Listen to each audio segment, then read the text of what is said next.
Hello everyone, welcome to a new video about Elden Ring. If you are not an expert in the game, or if you are just starting to play, a bleed build and an arcane weapon in my opinion is one of the best options to start the game, especially if you are not an expert in Souls games. In this video, obviously after my endless hours and after the many times I completed the game, I will recommend you the best weapons that cause bleeding, or at least following my preferences and my personal tastes. I could also have a different opinion. In that case, let me know in the comments. Personally, I love playing this type of weapons and builds. In fact, in the video, you will also find the weapon with which I completed Elden Ring for the first time. Some weapons that you will see are present in other content that I have done. So if you want in my channel, you can find a playlist in which you can find some builds that I have done on Elden Ring, including the bleeding build. I remind you that the weapons are not shown following any ranking. I will show you the weapon as it is without any buff of stats or skills, and without any build. As previously said in my channel, you can find the builds and more will come soon. Having made this small and necessary introduction to this video, I wish you good viewing. Let's get started. Weapon number 1, Bloody Helis. Bloody Helis is a heavy thrusting sword in Elden Ring, scales primarily with arcane and dexterity, and is a good weapon for piercing damage and additional blood loss along with a complementing unique skill. Dynast's Finesse, which allows the user to avoid an attack and follow up with a strong attack. While the Bloody Helis is intended to be a dex arcane weapon, the weapon scaling and bleed buildup is primarily affected by arcane stat alone, meaning that a strength arcane build with at least 19 dexterity can utilize both the Bloody Helis and a Great Shield simultaneously, which offers high mobility and good defense. The ability of this weapon is Dynast's Finesse, nimbly avoid an attack, securing some distance from foes. Follow up with strong attack to perform a sudden lunge, and press strong attack again to perform a sweeping slice. The Bloody Helis weapon can be found in the Rithoblood ruins, in Altus Plateau, found in a chest after the boss. Weapon number 2, Ruvia. Ruvia is a dagger in Elden Ring, scales with strength, dexterity, and arcane. It is one of the first weapons the player can acquire that scales with arcane and is exceptional at inflicting blood loss on targets. This weapon can be obtained from the early stages of the game. Without a doubt, it is one of the best weapons, especially in early games. To be able to use them, I recommend you choose the Bandit as your starting class, because it satisfies the statistics required for the use of Ruvia. As you can see, I used 2 of them inside the clips, but unfortunately, you can't get both in the same game. To be able to take a second Ruvia to use in the other hand, you will have to complete the game and start a new game plus. The weapon skill, Ruvia Blood Blade, inflicts more blood loss buildup per hit than the weapon's melee strikes. The small wave of blood, launched by the weapon skill, flies a relatively short distance, but can still be used while staying outside the melee attack range of most enemies. The Ruvia weapon can be dropped by Bloody Finger Neregus after defeating him. Weapon number 3, Mor Executioner's Sword. Mor Executioner's Sword is a great sword in Elden Ring, scales primarily with strength and arcane, and is a good weapon for melee users who want to perform a corkscrew attack. His ability, Yachade's Dancing Blade, is the unique skill of the Mor Executioner's Sword. Infuse the sword with energy, then fling it forwards in a corkscrew attack. The sword continuously deals damage while violently spinning. And remember, you can charge the attack to increase reach and duration of the spin. Abilities damage is based on total attack rating, so using things that boost your AR will increase its damage significantly. Winged Sword Insignia, Rotten Winged Sword Insignia, and Millicent's Prosthesis. All these talismans boost the damage of this skill since each strike of the corkscrew is considered an attack. If you want, I have done and build for this weapon and this ability. I leave you the video related on top right. The Mor Executioner's Sword weapon can be dropped by Elenor of the Briar at the Shaded Castle after defeating him. Weapon number 4, Blood Fiends Arm. Blood Fiends Arm is a colossal weapon in Elden Ring. It was added with the Shadow of the Erdtree DLC. The Blood Fiends Arm scales primarily with strength, dexterity, and arcane, and is a good weapon for bleed and arcane builds.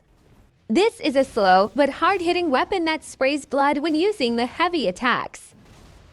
As for scales, you can choose the one you think is most appropriate for the weapon, and for your playstyle, obviously you can do it through the infusion of the Ashes of War.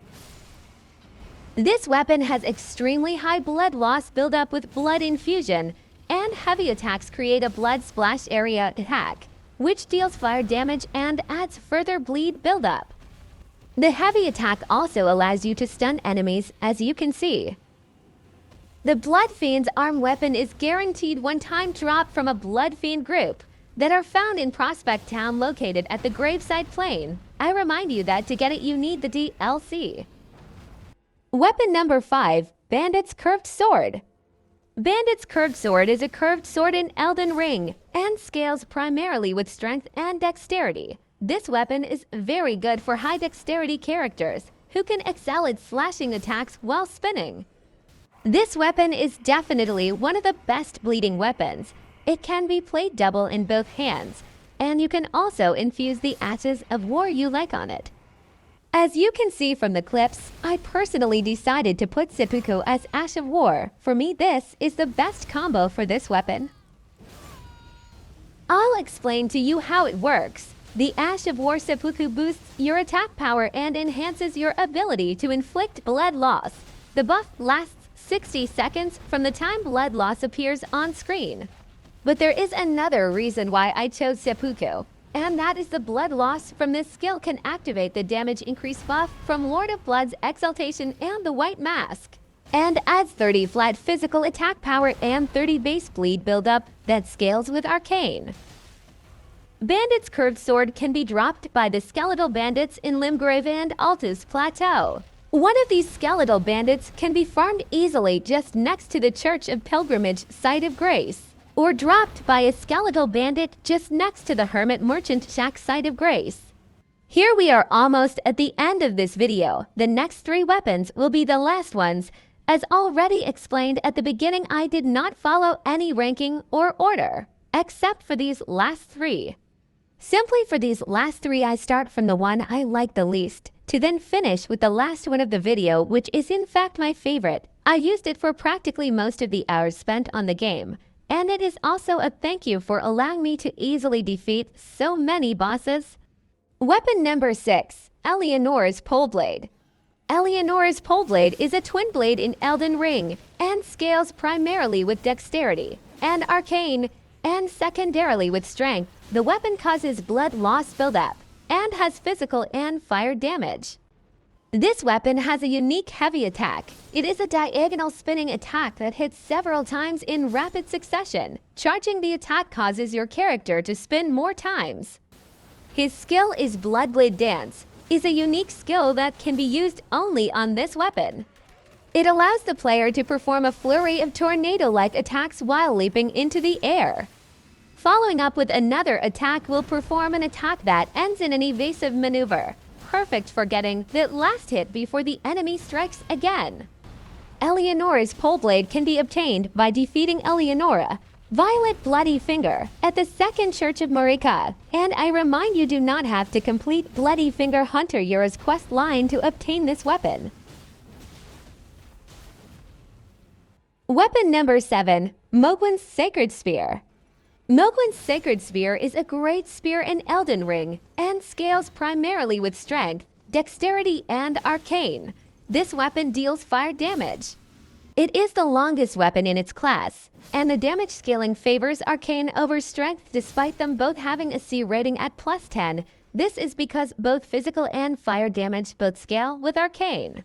His skill, Blood Boon Ritual, is a special skill only available for this weapon, and cannot be applied to other weapons via Ashes of War. Each of the 3 inputs of the weapon art consist of multiple individual hits. The third thrust will deal increased damage and has a longer recovery. Despite its wide area attack, its single target damage is quite high, meaning it is not limited to just crowd clearing. I remind you damage scales with weapon upgrade level and Arcane.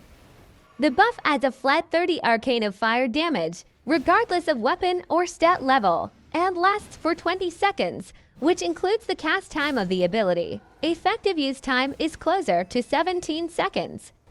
Also, the skill of this weapon can hit targets from behind walls, objects, and buffs the weapon with an effect similar Blood Flame Bleed. The Mogwin's Sacred Spear weapon can be obtained by trading Remembrance of the Blood Lord with Enya at Round Table Hold. To obtain Remembrance, you need to defeat Mo, Lord of Blood. Last weapon, Rivers of Blood.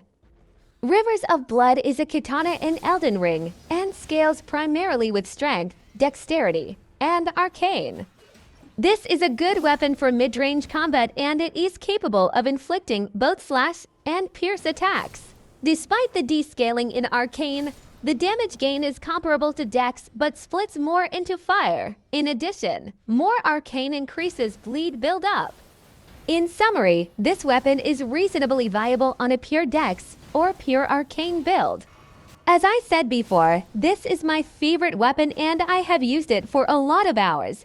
As you may have noticed, when using the skill, this weapon deals fire damage. For this reason, I recommend you to use Fire Scorpion Charm because it increases fire damage by 12%, but attention because increases physical damage taken by 10%.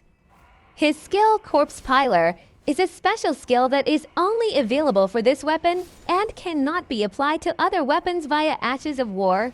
Skill is this in the clip. The user slashes twice to the front in an X motion from a low stance. Press the skill button again allows for another follow-up, with the user making a brief spin before slashing thrice side to side. Press again, the skill button allows for one last follow-up, where the user makes an overhead slash all the way to the ground. The total amount of skill inputs are 3, for a total of 6 hits. Each and every single slash of this weapon skill leave behind trails of blood, which increases its effective range.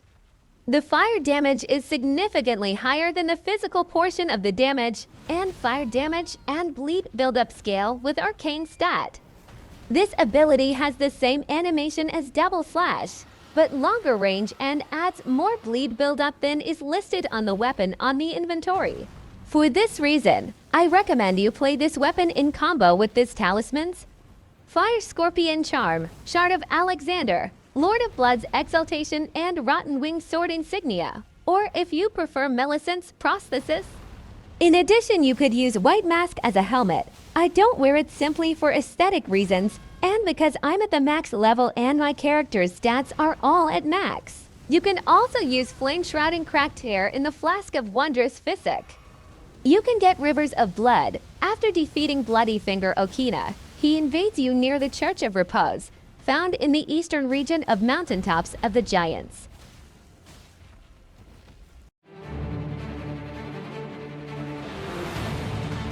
Don't forget to subscribe.